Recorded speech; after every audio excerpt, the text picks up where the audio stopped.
بلکہ بڑی دلچسپ حدیث آتی ہے۔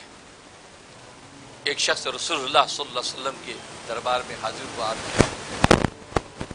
صحابہ فرماتے چھوٹے سے قد کا، کالے رنگ والا، اور اس کی پتلی پتلی کالی کالی ٹانگیں، اور اس کے چہرے پر بدصورتی کے جتنے اسباب ہو سکتے تھے سارے اسباب، اور وہ آ کے بیٹھے کہنے کہ اے اللہ کے رسول، دن رات میں کتنی نماز فرض ہیں؟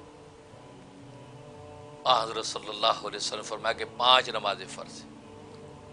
فرمایا کہ میں 5 نمازیں پڑھوں گا اور فرض پڑھوں گا، صرف میں نوافل نہیں پڑھوں گا، کیونکہ آپ نے فرمایا تھا کہ فرض 5 ہی ہیں، باقی تو الا ان تطوع، جو نفلیں پڑھے تو یہ طرف سے کہا کہ میں نفلیں نہیں پڑھوں گا۔ اور روزے کہا رمضان کے روزے فرض ہیں، کہا بس فرض پورے کروں گا روزے، اور نفلی روزے نہیں رکھوں گا۔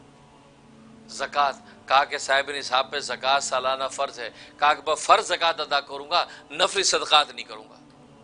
تو جب وہ ہر بات پہ نفی کر رہا ہے، نفلی صدقات کی، نفلی عبادات کی، تو رسول اللہ صلی اللہ علیہ وسلم نے پوچھا تو ایسا کیوں کہتا ہے؟ ایک تو کہ یہ کہہ کہ جی میں فرض پورا کروں گا، لیکن ساتھ نفی کرتا ہے نفل نہیں پڑھوں گا۔ فرمایا تو ایسا کیوں کہتا ہے؟ کہا کہ اللہ کے رسول میں اس لیے کہتا ہوں، آپ مجھے دیکھیے اللہ نے مجھے کیسا بنایا ہے، گویا کہ اس نے یہ کہا کہ اللہ نے بھی اپنا فرض ہی پورا کیا ہے، اللہ نے بھی اپنا فرض ہی پورا کیا ہے۔ اللہ نے کون سا ایکسٹرا کو حسن و جمال مجھے دے دیا، مجھے کوئی خوبصورتی دے دی ہے؟ جب اللہ نے میری تخلیق میں پورا فرض ہی پورا کیا، ایک چلتا ہوا انسان نظر آتا ہے بس، تو میں بھی بس اس کی عبادت فرض ہی پورا کروں گا، میں کیوں ایکسٹرا پڑھوں؟ یہ بات، اللہ اکبر۔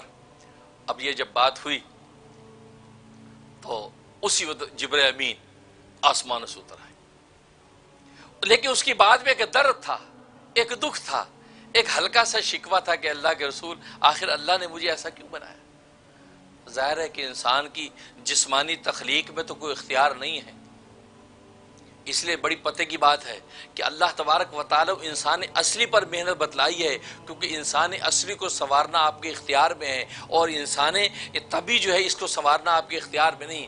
اللہ نے جیسا رنگ بنا دیا ویسا رنگ آپ کو ماننا پڑے گا، اللہ نے جیسی ناک بنا دی ویسی ناک ماننی پڑے گی، جیسے آنکھ بنا دی ماننا پڑے گی، اور جس ملک میں پیدا کیا پیدا ہونا پڑے گا۔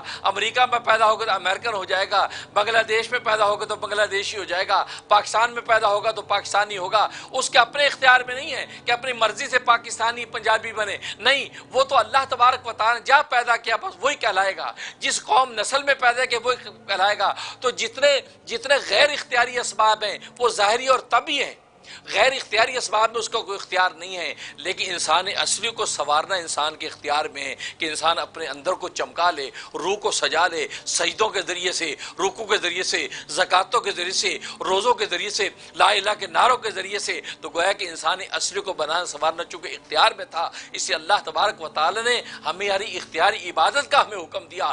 ایسا کوئی حکم نہیں دیا جو ہمارے اختیار میں نہ ہو اور ہم نہ کر سکیں، نہ ہمیں کہہ دیا ہو کہ نبی کے جیسے ہاتھ تھے ویسے ہاتھ بنا کے دکھاؤ، نبی کے جیسے پاؤں تھے ویسے پاؤں بنا کے دکھاؤ، نبی کے جیسے ہونٹ تھے ویسے ہونٹ بنا کے دکھاؤ، نبی کے جیسی آنکھیں تھے ویسے آنکھیں بنا کے دکھاؤ۔ وہ ہمارے اختیار میں نہیں ہے۔ ہاں ہمارے اختیار میں کیا ہے؟ نبی کھاتے کیسے ویسے کھا کے دکھاؤ، نبی پیتے کیسے ویسے پی کے دکھاؤ، نبی چلتے کیسے ویسے چل کے دکھاؤ، نبی سوتے کیسے ویسے سو کے دکھاؤ، نبی پڑھتے کیسے ویسے پڑھ کے دکھاؤ۔ گویا کہ جو چیز ہمارے اختیار میں تھی اللہ تبارک و تعالی نے وہی ہم پر واجب کی ہے، ہمارے اختیار سے باہر کسی چیز کا حکم نہیں دیا۔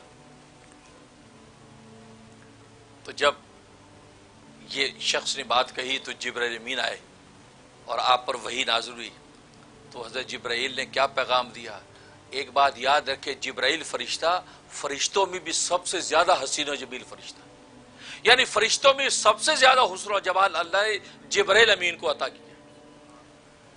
انہوں نے آ کے فوراً رسول اللہ کو خوشخبری سنائی کہ اس شخص کو خوشخبری سنا دیجئے کہ اللہ نے اس کی باتیں سن لی، اللہ نے اس کی باتیں سن لی۔ آج ہم جو باتیں کرتے ہیں اللہ سن رہے ہیں، آج ہم یہ درس دے رہے ہیں آپ سن رہے ہیں، اللہ سن رہے ہیں، اللہ سنتے ہیں۔ اللہ کہا کہ اللہ نے اس کی باتیں سن لی ہے، اس کے درد دل کو سن لیا ہے، اللہ اس کو سلام کہتے ہیں، اللہ اس کو سلام کہتے ہیں، اور اس کو کہو تو پریشان نہ ہو، تجھے ہم یہ بشارت دیتے ہیں کہ کل روز قیامت میں جب میدان حشر کے اندر تو کھڑا ہوگا تو تجھے جبرائیل امین جیسا حسن و جمال عطا کرے۔ اللہ اکبر، تکبیر۔